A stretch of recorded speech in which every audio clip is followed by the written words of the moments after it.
down, I know you got me, baby.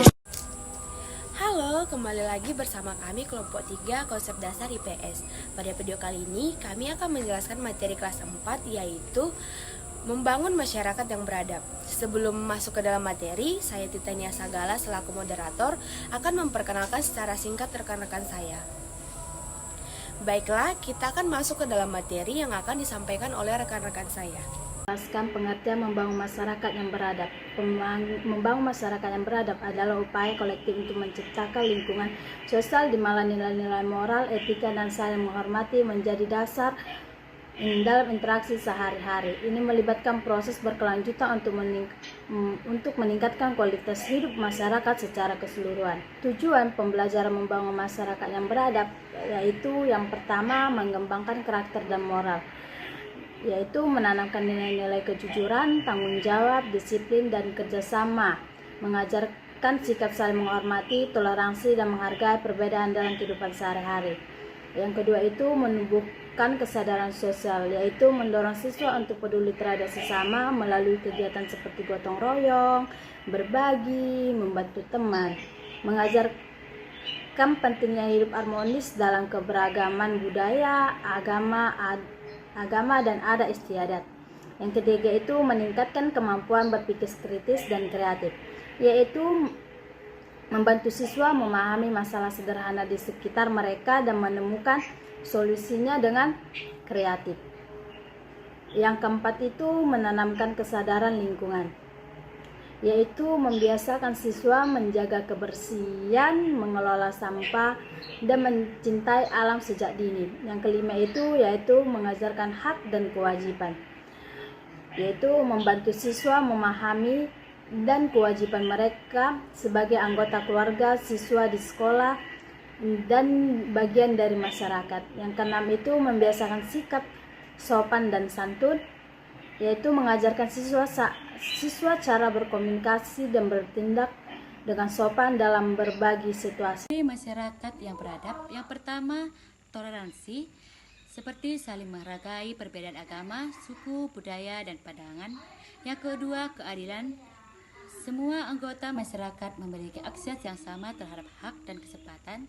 Ketiga gotong royong, seperti saling membantu dan bekerjasama untuk mencapai tujuan bersama. Yang keempat, hukum yang ditegakkan, adanya sistem hukum yang adil dan berlaku untuk semua. Yang kelima, pendidikan yang berkualitas, seperti akses pendidikan yang merata untuk meningkatkan kualitas sumber daya manusia.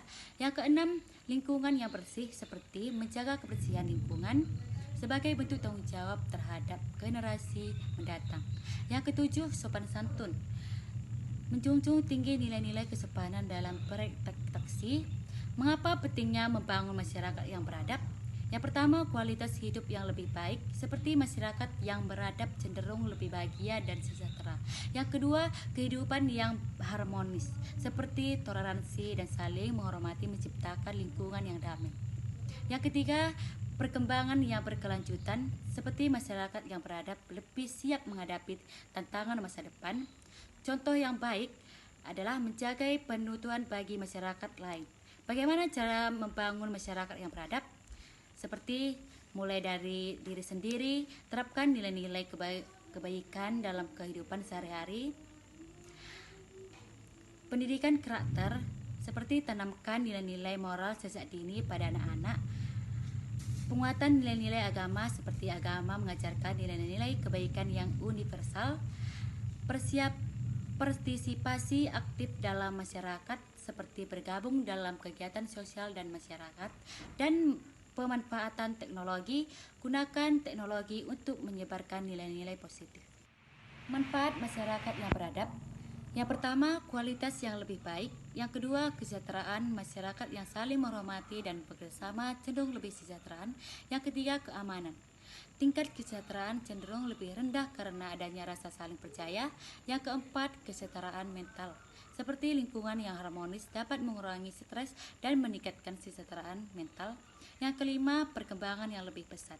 Yang keenam, inovasi, seperti masyarakat yang terbuka dan menghargai perbedaan cenderung lebih inovatif. Yang ketujuh, pertumbuhan ekonomi, seperti stabilitas sosial, keamanan, mendorong pertumbuhan ekonomi.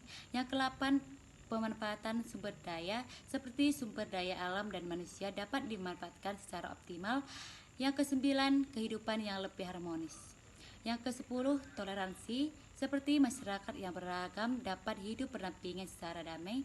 Yang ke-11, kerjasama seperti gotong royong dan kerjasama antar anggota masyarakat menjadi lebih kuat. Yang 11, keadilan seperti setiap individu memiliki kesempatan yang sama untuk berkembang. Halo adik-adik semua. Nah, setelah kita mendengarkan penjelasan dari kakak-kakak kita, dari penjelasan pengertian, ciri-ciri, dan juga manfaat dari membangun masyarakat yang beradab. Nah, sekarang kita masuk ke dalam upaya membangun masyarakat yang beradab. Nah, membangun masyarakat yang beradab adalah sebuah proses yang melibatkan seluruh lapisan masyarakat. Nah, ada beberapa upaya yang dapat dilakukan. Jadi, upaya yang pertama yaitu melalui pendidikan karakter. Nah, jadi adik-adik, pendidikan karakter ini dapat kita terapkan mulai dari sejak usia dini. Di mana kita di dalam usia dini kita menanamkan nilai-nilai moral dan etika sejak kita masih kecil melalui pendidikan keluarga dan juga pendidikan di dalam sekolah. Nah, yang kedua itu berkelanjutan. Nah, di mana berkelanjutan ini memasukkan pendidikan karakter dalam kurikulum, baik itu kurikulum pendidikan formal maupun non-formal. Nah, contoh teladan di dalam upaya membangun masyarakat yang beradab ini, kita juga butuh teladan adik-adik. Nah, seperti kita meneladani guru, orang tua, dan juga tokoh masyarakat yang dimana mereka ini merupakan contoh yang baik. Nah, upaya yang kedua yaitu penguatan nilai-nilai agama. Penguatan nilai-nilai agama yang pertama itu toleransi. Toleransi ini menumbuhkan sikap toleransi antar umat agama, antar umat beda suku, nah dan banyak lainnya teman-teman. Ada juga moderasi, di mana moderasi ini mencegah paham radikalisme dan juga ekstremisme. Yang ketiga ada implementasi nilai. Nah, ini menerapkan nilai-nilai agama dalam kehidupan sehari-hari. Nah, ada juga upaya yang dapat kita lakukan melalui penguatan hukum dan juga penegakan hukum. Nah, penguatan hukum dan juga penegakan hukum ini yaitu seperti yang pertama, hukum yang adil. Hukum yang adil ini menjamin keadilan bagi seluruh warga negara. Dan yang kedua ini yaitu penegakan hukum yang tegas. Dari penegakan hukum yang tegas ini memberikan efek jera bagi pelaku dan tidak akan mengulanginya. Dan yang ketiga ini ada transparansi, di mana transparansi ini adalah proses peradilan yang terbuka dan akuntabel. Nah, ada lagi teman-teman upayanya ini yaitu peningkatan partisipasi masyarakat. Peningkatan partisipasi masyarakat ini yaitu contohnya seperti yang pertama itu gotong royong. Nah, gotong royong ini adalah termasuk budaya yang mengajarkan kita untuk berbudaya semangat gotong royong dalam menyelesaikan masalah teman-teman. Jadi kalau kita menyelesaikan masalah bersama-sama itu akan lebih mudah dibandingkan menyelesaikan masalah ini sendiri-sendiri. Nah, yang kedua ada itu partisipasi politik. Di mana partisipasi politik ini meningkatkan partisipasi masyarakat dalam proses politik. Yang ketiga ada organisasi masyarakat yang mendukung masyarakat, keberadaan organisasi masyarakat yang positif. Nah, sekarang kita masuk ke dalam upaya yang keempat, yaitu pemanfaatan teknologi. Pemanfaatan teknologi ini ada beberapa macam teman-teman. Yang pertama yaitu seperti media sosial, di mana kita harus menggunakan media sosial untuk menyebarkan nilai-nilai positif. Dan juga ada e-government. Ini memudahkan akses layanan publik. Dan yang ketiga yaitu pendidikan online, di mana pendidikan online ini memperluas akses pendidikan. Nah, yang keempat kita masuk ke dalam upaya peran media massa. Yang pertama yaitu peran yang membangun, di mana peran ini menyajikan berita yang berimbang dan konstruktif. Yang kedua, kampanye positif. Melakukan kampanye yang mendorong perilaku positif. Nah, sekarang kita masuk ke dalam upaya yang terakhir, yaitu kerjasama antar sektor. Seperti pemerintah yang membuat kebijakan yang mendukung pembangunan masyarakat yang beradab. Swasta memberikan kontribusi melalui program CSR dan juga masyarakat yang aktif terlibat dalam berbagai kegiatan sosial. Nah, setelah kita membahas tentang upaya membangun masyarakat yang beradab, sekarang saya akan menjelaskan kepada adik-adik sekalian tentang tantangan pembangunan masyarakat yang beradab. Nah, ada 4 poin tantangan yang menjadi tantangan membangun masyarakat yang beradab, yaitu yang pertama, perubahan nilai. Perubahan nilai ini munculnya nilai-nilai yang bertentangan dengan nilai-nilai luhur. Yang kedua, kemajuan teknologi. Dan di dalam kemajuan teknologi ini dapat terjadi dampak negatif dari teknologi seperti hoaks dan ujaran. Yang ketiga yaitu ketimpangan sosial. Ketimpangan sosial yaitu perbedaan ekonomi dan sosial yang mencolok. Dan yang terakhir yaitu globalisasi. Globalisasi yaitu pengaruh budaya asing yang tidak sesuai dengan nilai-nilai lokal. Nah, jadi adik-adik sekalian, sekian dari penjelasan saya tentang upaya dan juga tantangan yang membangun masyarakat yang beradab. Dampak positif membangun masyarakat yang beradab. Pertama, peningkatan kualitas hidup. Kedua, kesejahteraan. Masyarakat yang saling menghormati dan bekerja sama cenderung lebih sejahtera. Yang ketiga, keamanan. Tingkat kesejahteraan cenderung lebih rendah karena adanya rasa saling percaya. Yang keempat, kesehatan mental. Lingkungan yang harmonis dapat mengurangi stres dan dapat meningkatkan kesehatan mental. Yang kelima, inovasi. Inovasi masyarakat yang terbuka dan dapat menghargai perbedaan cenderung lebih inovatif. Yang keenam, pertumbuhan ekonomi. Stabilitas sosial dan keamanan mendorong pertumbuhan ekonomi. Yang ketujuh, pemanfaatan sumber daya. Sumber daya alam dan manusia dapat dimanfaatkan secara optimal. Yang kedelapan, toleransi. Masyarakat yang beragam dapat hidup berdampingan secara damai. Baik anak-anak, sekian dari dampak positif membangun masyarakat yang beradab. Jadi, mengapa kita harus beradab dalam kehidupan sosial?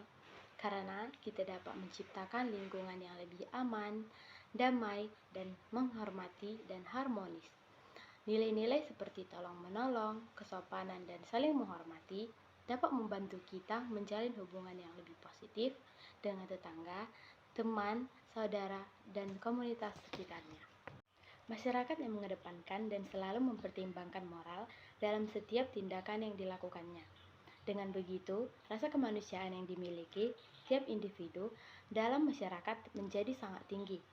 Adanya masyarakat beradab ini dapat menciptakan keseimbangan dalam kehidupannya masing-masing.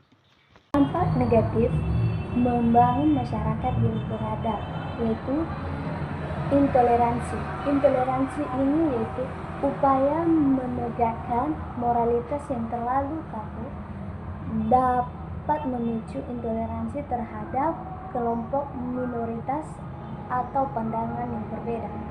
Yang kedua, penyalahgunaan agama. Penyalahgunaan agama ini yaitu nilai-nilai agama dapat disalahgunakan untuk membenarkan tindakan kekerasan atau diskriminasi. Selanjutnya, elitisme. Elitisme membagi kelas. Membagi kelas ini seperti terdapat kecenderungan untuk membedakan antara yang dianggap beradab dan tidak beradab yang dapat memicu pemecahan sosial. Selanjutnya, diskriminasi. Diskriminasi ini yaitu kelompok yang dianggap kurang beradab dapat mengalami diskriminasi dalam berbagai aspek kehidupan. Selanjutnya, hipokrisi. Hipokrisi. Yang pertama, perbedaan antara kata dan perbuatan. Terdapat kesenjangan antara nilai-nilai yang dianut dengan perilaku sehari-hari. Selanjutnya pencitraan. Pencitraan ini yaitu upaya untuk terlihat beradab, hanya sebatas pencitraan semata tanpa disertai tindakan.